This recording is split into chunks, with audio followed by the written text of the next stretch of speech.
Hi everyone, my name's Amy and today I'm going to be doing my first ever kit review on the Lightwave Trail T20 tent, which is here.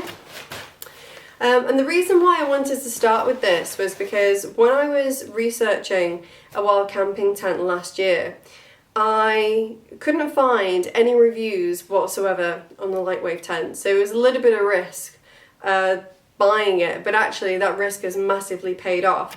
So I don't think the tents get the recognition that they definitely deserve. I'd probably put this as a mid-price tent, so between the sort of 300 and 400 mark. It's a two-man tent, and what I'll do is I'll go through all the tech specifications first, and then I'll go outside and put it up and show you round. And then I'll probably do a roundup of the things that I like most about the tent and things that I like the least.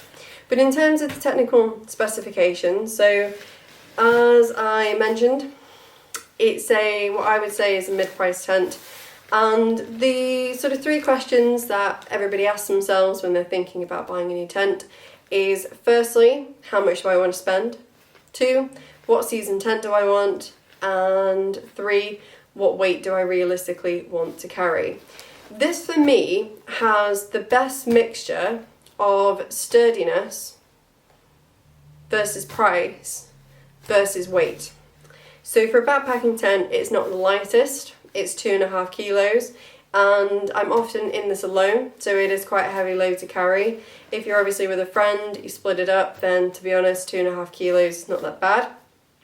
It's a 4-season tent, which is why it's so sturdy and why it's done so well in sort of extreme winds that I've tested it in. So I went on a camp a few months ago, which we were battered by 60 mph winds, and it stood up remarkably well, and I didn't have any issues with it at all.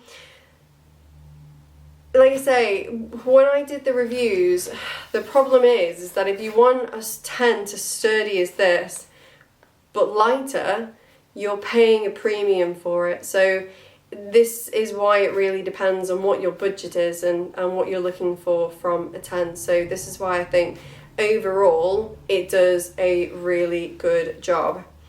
The things that I like about it is you don't have to fight with the bag to put everything back in, and it has a little pocket on the front where you can put your pegs. A couple of things to note is that the pegs that they give you the lightning pegs, and I think it's called the wave light pegs. So they only give you the number of pegs you need to pitch it. So if you think you're going to lose them, it's probably best to go to the Lightwave website and get some spares. I don't know if anywhere else sell the exact ones that Lightwave give you.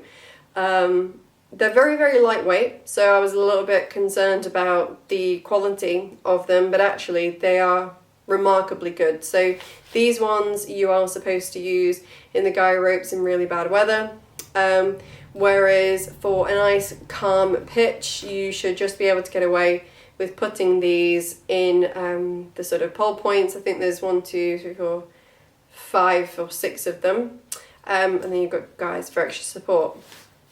It goes up with, I think it's 2 poles, and it's a multi-pitch tent, so you can do outer first, inner first, or my preferred method is integral pitch. It's really roomy inside. It's got a really, really thick ground sheet as well. Doesn't come with a footprint, you have to buy that separately, but overall I think the Lightwave tent is amazing for the price, actually, as long as you don't mind carrying a little bit of weight. So what I'll do is I'll go outside, I'll put it up, and I'll show you around.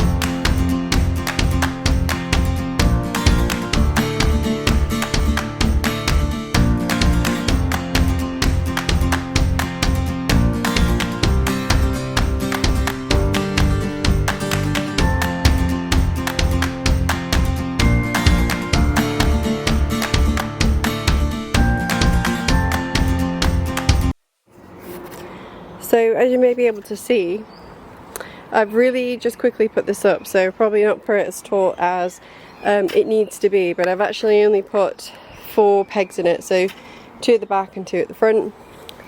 and you can see that it's fairly stable with just those 4 pegs. So they only really recommend use the guidelines in sort of really bad weather, and I'll open it up and we can have a look inside. So with this tent, what you'll find is they have a really long fly sheet opening,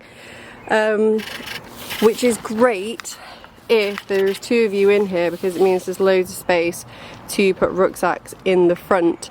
You can see inside that it is quite spacious, well, I think anyway, for a 2-man. I am only 5'2", so to be quite honest, I may be a little bit biased in that position, because I probably take up like this little bit. I'll show you from the front.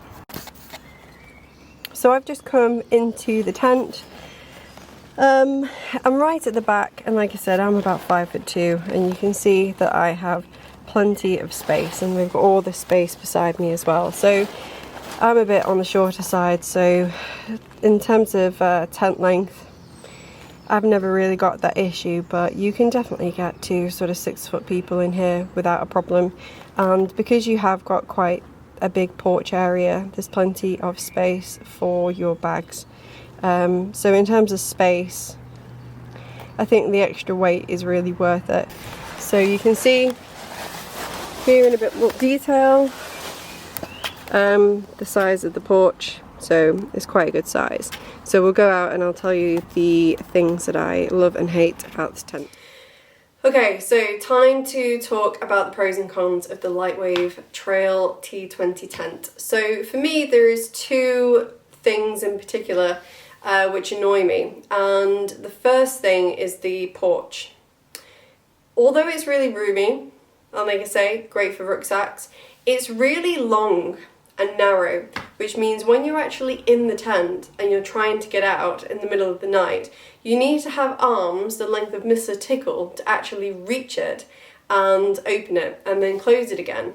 Might not be an issue for taller folk, but for me in particular, it drives me crazy because I just want to get outside and I'm fighting with it.